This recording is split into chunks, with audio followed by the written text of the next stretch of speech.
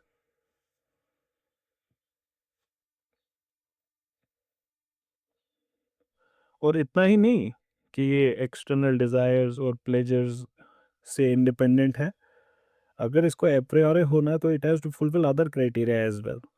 It must be universal.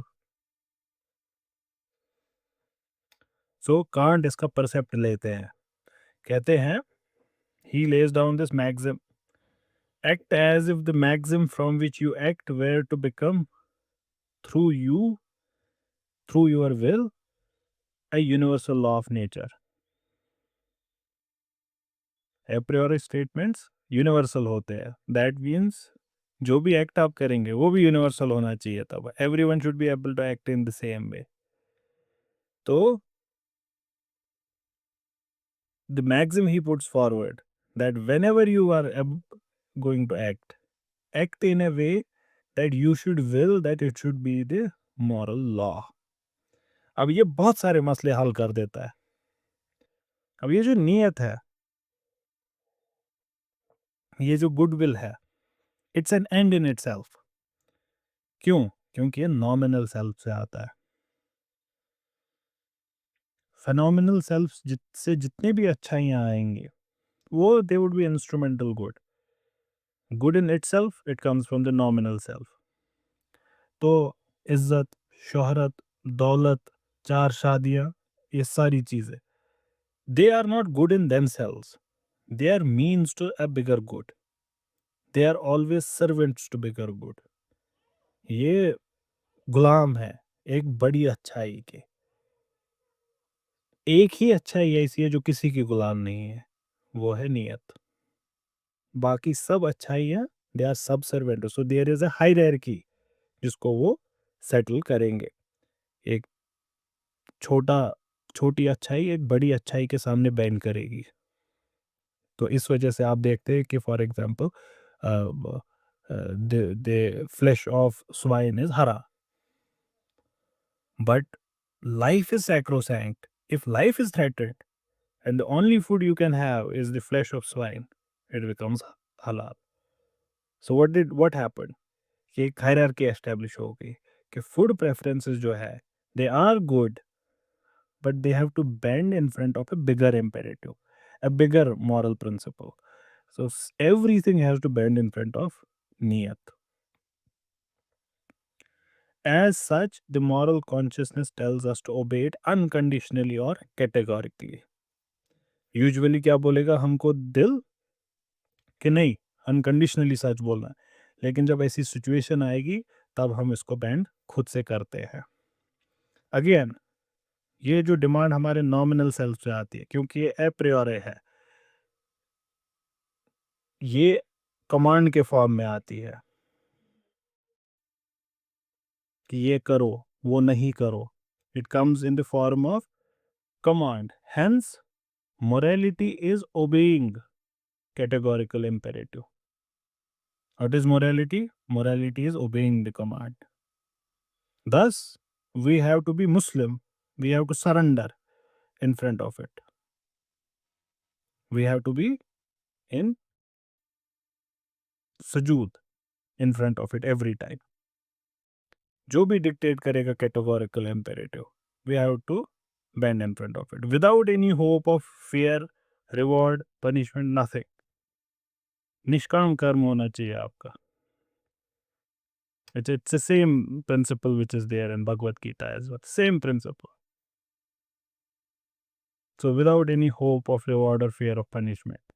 कुछ नहीं इसको इफेक्ट कर सकता क्योंकि वो phenomenal world से है. There should be no consideration for pleasure, desire, anything. Any consideration from the phenomenal self, ये इसकी moral worth को खत्म कर देगा आपकी एक्शन के. इस वजह से can't he illustrates moral actions by examples which show that they are independent of and may even go against sensibility. जो भी एक्शन हम pure regard of moral law उसको देख कर करें, independent of all desires, but yet which is valid for all people, what can we call it? We would call it duty. You are duty bound to do it. इसी वजह से can't के ethics को duty ethics भी कहते हैं. वो मशहूर स्टोरी है कांट की कि बहुत तेज़ बर्फबारी हो रही थी और उनके लेक्चर का टाइम था, तो अब वो निकलने वाले थे, तो उनका जो हेल्पर था उनसे कहा कि छतरी निकालो और चलो. तो वो कहे कि सर इतनी बर्फ़ जो है कोई नहीं आएगा, the university would be close, there would be no student whatsoever. वो यही पैटर्न हमेशा. कांट उनसे कहते नहीं हम तो जाएंगे. तो अब जाते हैं, टाइम पे पहुंचते हैं अपने लेक्चर पे और वहाँ देखते हैं एक भी स्टूडेंट नहीं. वेट करते हैं, पूरा 1 घंटा हो जाता है लेक्चर का. कहते हैं उनसे कि उससे पहले कि I am being paid for it or else I will have to return the payment for the day. फिर खैर वहाँ पे कोई बच्चा होता नहीं है. फिर 1 घंटे बाद निकलते हैं तो फिर उनका जो हेल्पर होता है उनसे कहते हैं मैंने कहा था आपसे कि कोई नहीं आएगा. तो कांट कहते हैं उन्होंने अपना धर्म नहीं निभाया, तो इसका मतलब ये नहीं हुआ कि मैं भी अधर्मी बनूं। मुझे अपना धर्म फुलफिल तभी करना है because it is duty ethics, because it's my duty कि I be here. It does not depend on phenomenal world. It depends upon the nominal world. Has the nominal world changed? No, it has not. So how could I have decided that I'll stay home? So the action which is out of pure regard to the moral law, which is independent of the conditions of the world, but which is valid for all persons, that we call duty. And then Kant proceeds to his next statement. We should always act out of the sense of duty, out of the sake of duty. कि मुझे ये क्यों करना है? क्योंकि ये मेरा धर्म है, इसलिए मुझे ये करना है. नेकी कर दरिया में डाल, बस अपना काम करो. ये सेम प्रिंसिपल है जो कृष्ण उनको अर्जुन को बताते हैं. When cutting the long story short, obviously बहुत मैं रिड्यूस करके बोल रहा हूँ आपको, कि Arjun is simply reluctant to fight his cousins and Krishna is telling them, no, you have to fight. Why do you have to fight? Because your dharma is that. You are protecting dharma. You are not protecting yourself. You are not protecting a particular. You are not fighting cousins. You are fighting other me's. They could have been your own. They could have been your father, mother as well. But you are not fighting them because they are your cousins. You are fighting them in spite of that. Because it's your dharma. Nutshell mein. There are more details to it. So, if you work out of this pure duty, then you can also see you are working in spite, despite, against your impulses as well. क्योंकि impulses dictate ही नहीं करेंगे आपको क्या करना है. If a man lives because it is natural to in him to do so, then duty is not well marked out. But if a man keeps himself alive even when despair and misfortune falls, पूरी जिंदगी का मकसद खत्म हो गया, जिंदगी में मजा खत्म हो गया, जिस चीज को छूते टूट जाती है, then we can say that his self preservation, he is only following duty. Otherwise reason नहीं है कोई उसके पास जीने का. So duty trumps everything. यहाँ पे हमको ये हिंट भी मिलता है कि Kant is actually saying कि following duty at times may not be pleasurable. हो सकता है ऐसा कि इसमें आपको बहुत दिक्कत हो करने में, तो आप इसको कुरानिक इम्पेरेटिव से समझ सकते हैं कि अल्लाह ताला का हुक्म है कुरान में कि stand firmly for justice even against your parents. Why would God say even against your parents? He does it stand firmly for justice against everyone. When he says even against your parents, it's actually telling you it might be very difficult, but you should stand for justice. For example, elsewhere God says कि your enmity for different nations should not stop you from doing justice with them. So why does he tell you this? He could have simply said do justice with everyone. Because these are tough things. It's very tough. Very, very tough to do justice to your enemy. Very tough to do. And more so when it's a charged atmosphere. जंग के मैदान में justice करना अपने opponent के साथ बहुत मुश्किल. लेकिन कांट ये सटली इसकी तरफ हिंट दे रहे हैं. Yet it does not mean कि Kant is telling you कि following duty is always going to be like that. कि ये तो हमेशा दुखी ही करने वाला है आपको. ये भी नहीं कह रहे वो. Kant holds that man being both phenomenal and nominal, he is guided by both impulses and reason. Insofar as an act is determined by impulses yielding pleasure, it is not moral at all. तब तो ये बिल्कुल moral नहीं है. Only when an act is motivated by reason, then alone it can be moral. But then it could also give you pleasure as well. Pleasure में मसला नहीं है. आपको एक moral act करने से pleasure मिला. ये इसमें दिक्कत नहीं है कांट को. लेकिन आपने प्लेजर के लिए मॉरल एक्ट किया तो वो मॉरल एक्ट था ही नहीं. कैंट ये कह रहे हैं only when an act is motivated by pure reason then alone it can be said moral whether it gives you pleasure और not.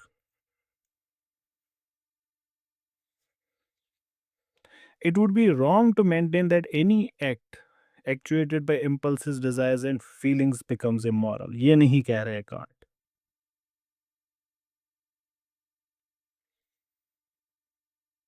As a matter of fact, an act can be motivated by sensibility as well as by reason, both. जैसे charity may be prompted by friendship. It can also be prompted by a sense of duty towards other fellow men. लेकिन moral excellence क्या है Kant के हिसाब से? Moral excellence is that it would have to be determined by reason alone. अब आप यहाँ हर जगह देखेंगे कि ये रीजन एक्चुअली मेटाफिजिकल रीजन है. ये रीजन एक्चुअली ये नहीं है कि सिंपल महज अकली reason. It should not be out of passion. अगर कांट ये कह रहे हैं कि प्लेजर नहीं होता इन सब चीज़ों में, देन वो आगे जाकर अपनी किताब में हैप्पीनेस के बारे में बात नहीं करते. वो ultimate reconciliation which is possible between happiness and duty उसके बारे में बात नहीं करते. अल्टीमेटली कांट के हिसाब से impulses have to be made holy, being transformed by reason.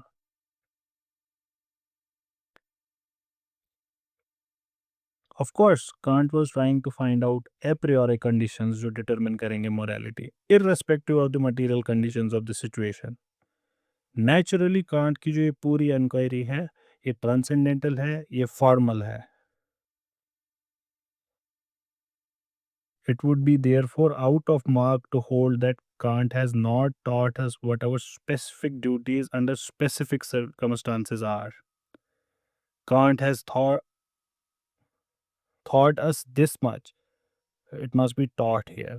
Kant has taught us this much that if the will or character has been hallowed and made rational, then a person can very well perform his duties. Can't के खुद के words में there is nothing in the world, nay, even beyond the world, nothing conceivable which can be regarded as good without qualification, except niyat, save alone a good will.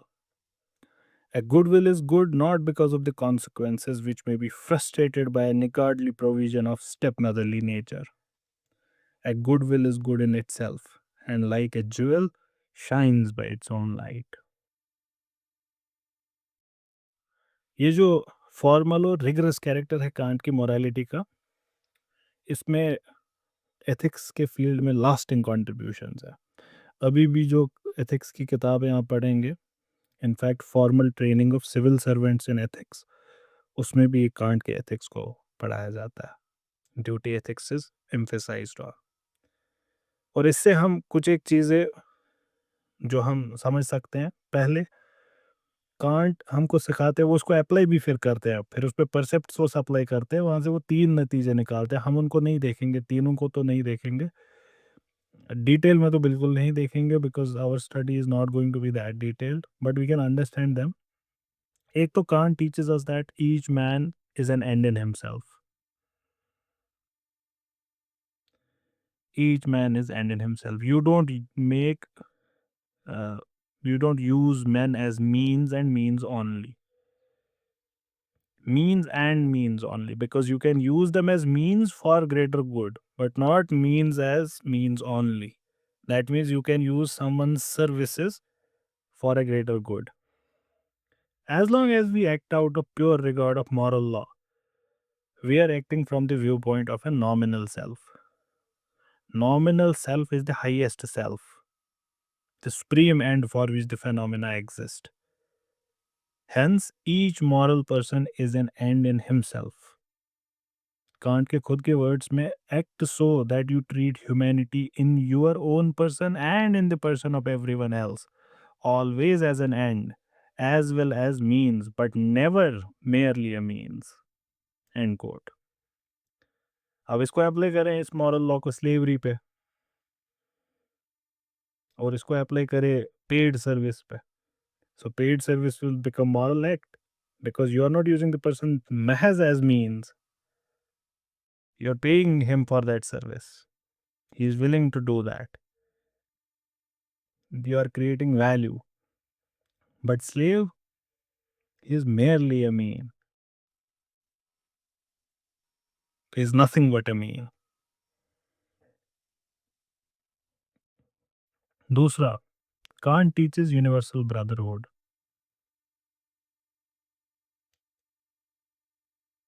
क्योंकि जब आप morality की बात करेंगे, मॉरल्स की बात करेंगे, हमने ये बार बार बताया कि ये नॉमिनल वर्ल्ड से आता है. It comes from the world of ideals, it comes from the kingdom of ideals. It doesn't come from phenomena. The phenomena is kingdom of means. But a nomina really is the kingdom of its own end. The phenomena, yahan pe here nothing is its own end. So we are all fellow citizens of an intelligible kingdom of ends, he says.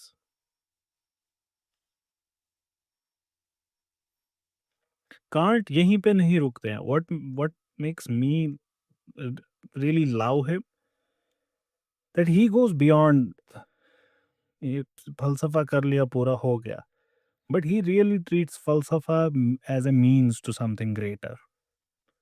He finally, after doing all of his falsafa, critique of pure reason, critique of whatever, critique of that, critique of practical reason, finally says कि what matters to us as humans.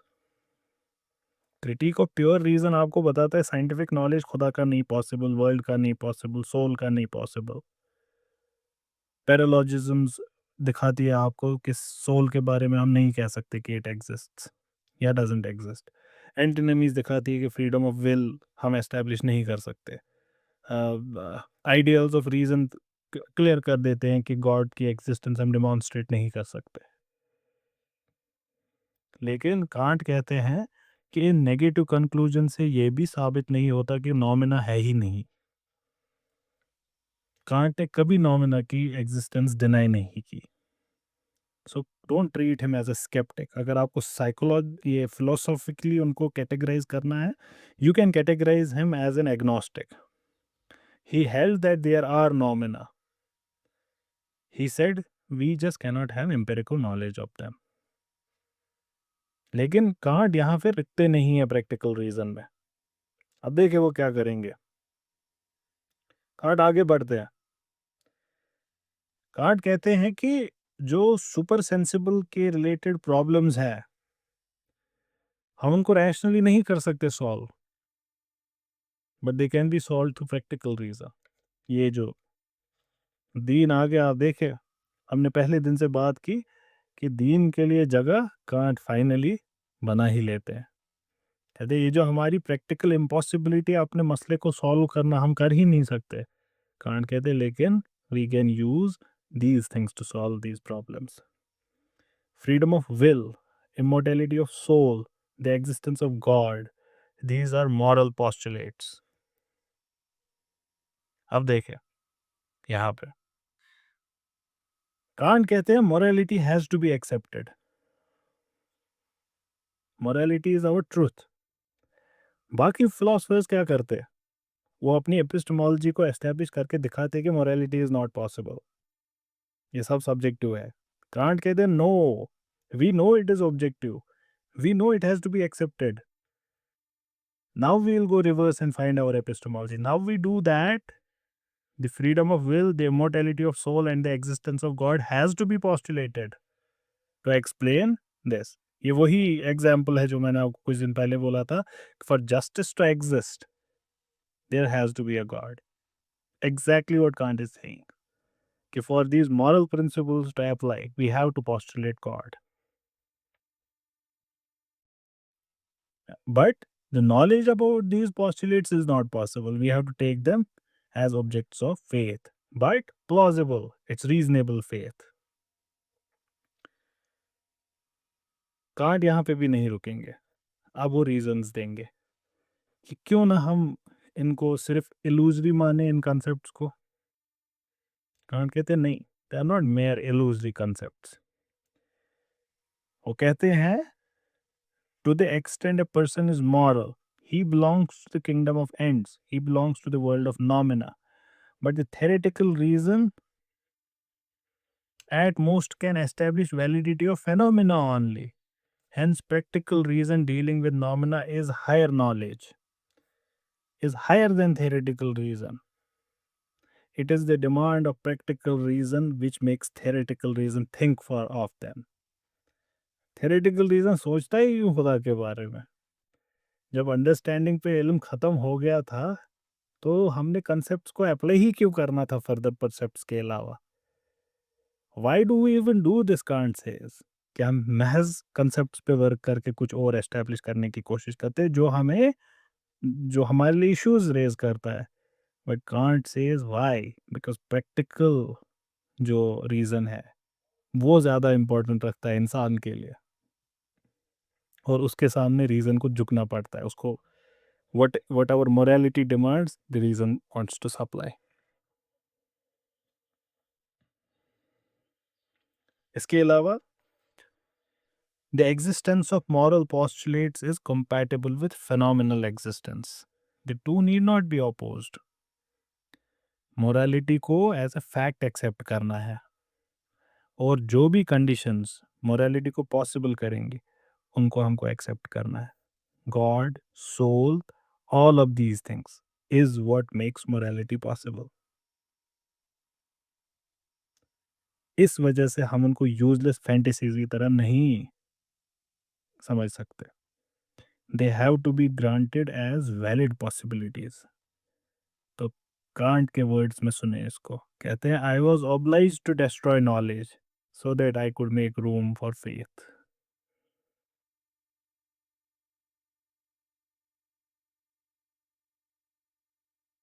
ये argument आप फिर से दूसरे तरीके से समझ सकते हैं, जैसे हमारे यहाँ पोस्ट मॉडर्न ट्रेंड में कि कोई मोरालिटी नहीं होती, इट इज़ क्या कहते हैं उसको, रिलेटिव, कोई ब्यूटी नहीं होती, it's relative. And once you start इस बहस को, आप एपिस्टेमिक बहस से शुरू करते हैं, तो फाइनली आप इसी कंक्लूजन पे पहुंचते हैं कि नहीं कर पाते हैं एस्टेब्लिश, कैसे करेंगे।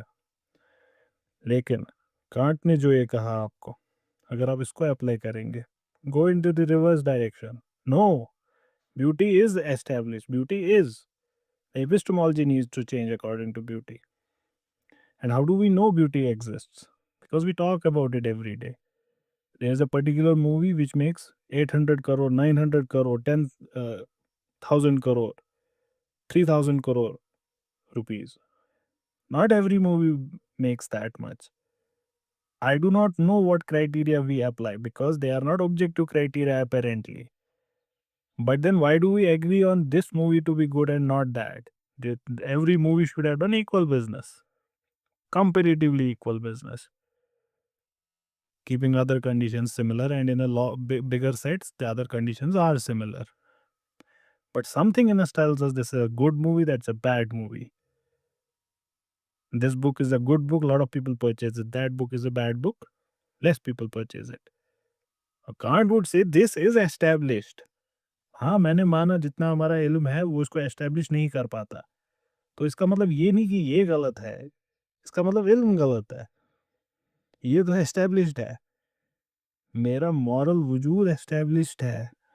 जो इल्म की दुनिया हमने खड़ी की है वो इस मोरालिटी को एक्सप्लेन नहीं कर पा रही, तो इसका मतलब जो इल्म की दुनिया खड़ी की है वो गलत है, उसको रिफाइन करो। तो कांट कहते हैं I was oblige to destroy the knowledge in order to make room for faith. और ये फेथ कांट के लिए मॉरल है, ये पाइस्टिक है,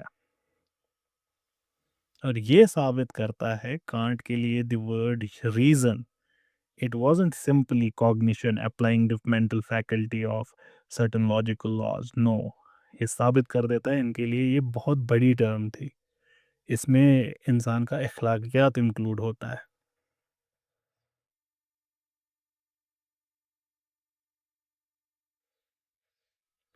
मोरालिटी से हम क्या क्या चीज़ें एस्टेब्लिश अप कर सकते हैं। कांट कहते हैं सबसे पहले freedom of will. Freedom of will is the most important and direct postulate of morality. ये ऑट का जो टर्म है ये इम्प्लाई करता है कि we are free to choose. अगर ये फ्रीडम ऑफ चॉइस होता ही नहीं तो ऑट का स्टेटमेंट होता ही नहीं। हमारे पास दो पॉसिबल एक्शंस हैं, दो पॉसिबल कोर्सेज ऑफ एक्शन है, अगर हम फ्री नहीं है चूज करने के लिए, then the question of what ought I do would not arise, do this would be said. And if I cannot act otherwise than what I can do, then there is no room for any blame. There is no room for any praise. There is no need of statements like ought. So पहली चीज जो हमको पता चली वो क्या है कि freedom of will, freedom of choice है. और क्या पता चला? Immortality of soul, existence of God. These are also postulates of morality. Kant एक डिस्टिंक्शन खड़ी करते हैं सुप्रीम गुड और कंप्लीट गुड में. Virtue is the chief good but it does not contain any element of happiness. अब वो happiness की बात पे हम वापस आ गए. हावेवर जो कंप्लीट गुड होगा दैट वुड इंक्लूड हैप्पीनेस. लेकिन इसको ऐसा ना समझिए कि ये कोई डॉगमेटिक स्टेटमेंट है, प्रीचर बन गए हमारे कांट साहब. नहीं, क्योंकि वो कहते हैं ये भी मोरालिटी से ही डिराइव होता है. It is the moral demand that the just must not remain in miseries. ये मोरालिटी की ही डिमांड है. लेकिन हैप्पीनेस कहाँ से आती है? हैप्पीनेस आती है सेटिस्फेक्शन ऑफ डिजायर्स से, ग्रेटिफिकेशन ऑफ नीड्स से. तब तो ये फेनोमेनल सेल्फ का पार्ट हुआ ना, जो कांट अभी तक हमको कह भी रहे थे. Hence, virtue and happiness are heterogeneous. They cannot be related analytically. A synthetic connection is possible if we believe that one is the cause of other. ये तो हो सकता है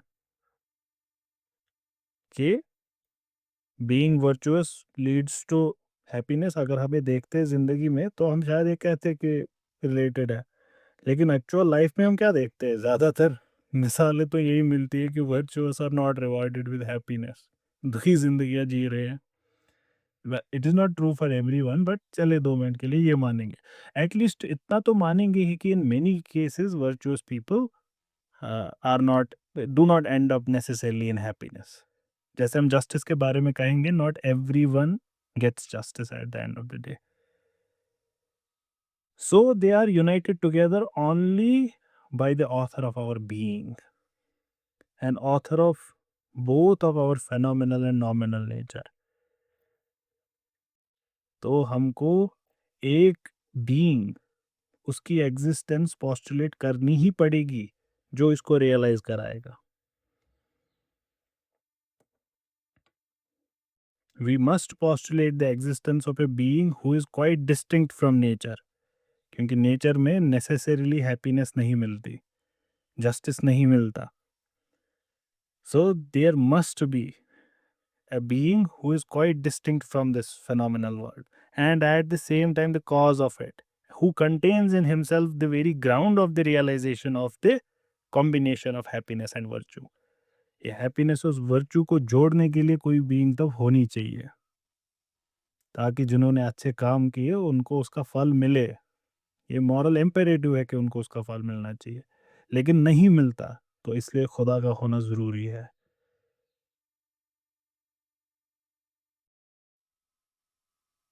लेकिन द पिटफॉल टू अवॉइड, ये ऑब्जेक्टिव फैक्ट नहीं है, क्योंकि हम खुदा को देखते नहीं हैं.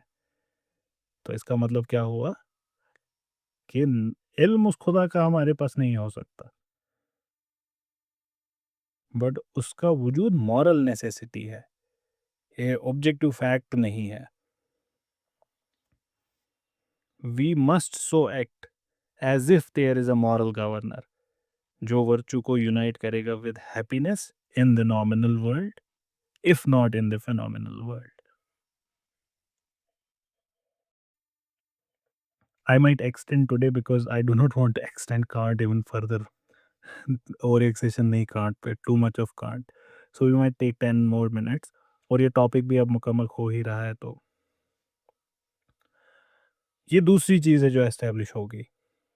फ्रीडम ऑफ विल, अल्लाह ताला की existence, and lastly holiness is the supreme end of moral will. लेकिन इस ज़िंदगी में एंटायरली पॉसिबल नहीं है कि हम होली एंड सोली होली हों। पहला वाला WHOL वाला होली था, दूसरा वाला HOLI होली। तो लेकिन इस ज़िंदगी में मुश्किल है ये, क्योंकि इस ज़िंदगी में बहुत मुश्किल है कि we can act out of pure reason only. The struggle of reason, it continues with sense every day. This struggle at best can be partially won, not completely. Then we must postulate an infinite series of life, जिसमें the senses are actually completely overcome, जिसमें perfect holiness is actually acquired. इंसान एक कामिल इंसान बन जाता है finally. हमको postulate ये necessarily करना पड़ेगा। Hence, there must be a soul which continues through. If it does not, then our moral struggle has no meaning. क्योंकि ये जो मैंने अच्छे कर्म किए, ये जो मैंने बुरे कर्म किए, इसका फल कौन खाएगा? उसके लिए ज़रूरी है कि मेरी रूह आगे चलती रहे। We must so act as if there is a life beyond this life. The immortality of soul can now be demonstrated, but it is an inseparable corollary, cannot be demonstrated, but it is an inseparable corollary of an a priori unconditionally valid practical law. ये postulate हमको करना necessary है।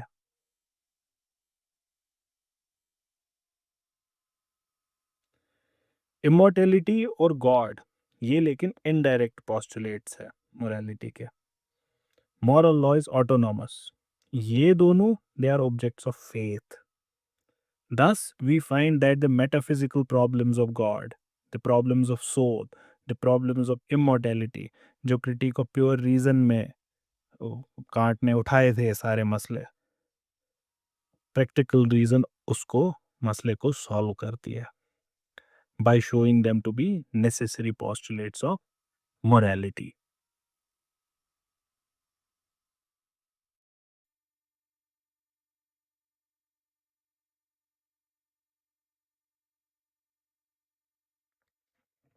मैं यहाँ से थोड़ी सी reading will Durand के story of philosophy से करूँगा और इस पे हम कंक्लूड करेंगे। तो थोड़ा-सा रिपीट भी शायद हो जाए, तो वो रिवीजन हो जाएगा। तो कुछ चीज़ें जो हमें कहनी थी वो इसमें है, उसमें नहीं थी। ये कहते हैं कि सबसे एस्टाउंडिंग रियलिटी हमारे एक्सपीरियंस की क्या है? Precisely our moral sense. एक फीलिंग जिससे हम भाग नहीं सकते। Kind of temptation inside us that this और दैट इज़ रॉन्ग और right. We may yield when we are carried away by passions, we might fall, but the feeling is there nonetheless. What is that inside us which bites us? What is it that inside us? In fact, सूर्य क़यामत में अल्लाह ताला इसके बारे में ज़िक्र भी करता है। God calls it a witness कि ये जो तुम्हारे अंदर ये मॉरल सेंस है, ये नेसेसिटेट करता है मेरी एग्जिस्टेंस को कि क़यामत आएगी। इमैनुअल कांट आपको एग्ज़ैक्टली यही कह रहे हैं।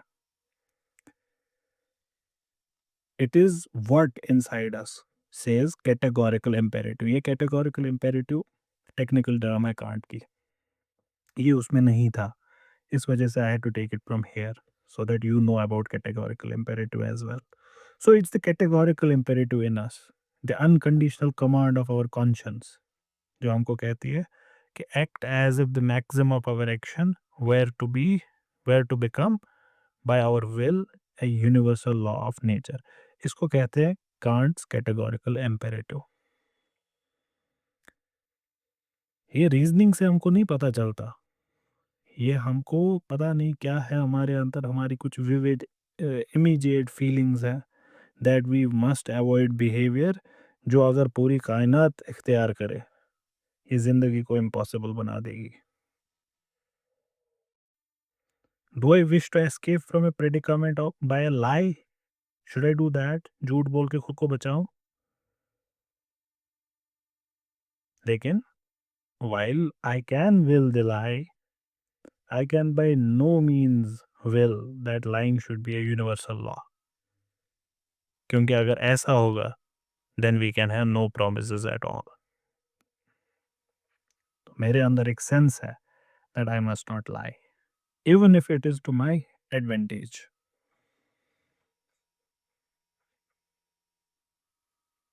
An action is good not because it has good results, या फिर it is wise to do it, but because it is done in obedience to an inner sense of duty. ये moral law ये किसी personal experience से हमको नहीं पता चलता, but लेजिस्लेट्स imperiously a priori from all of our behavior. किसी का इस पे इफेक्ट नहीं है, सिर्फ एक चीज महज एक अनक्वालिफाइड गुड है, वो है नियत, the good will, the will to follow the moral law regardless of profit or loss.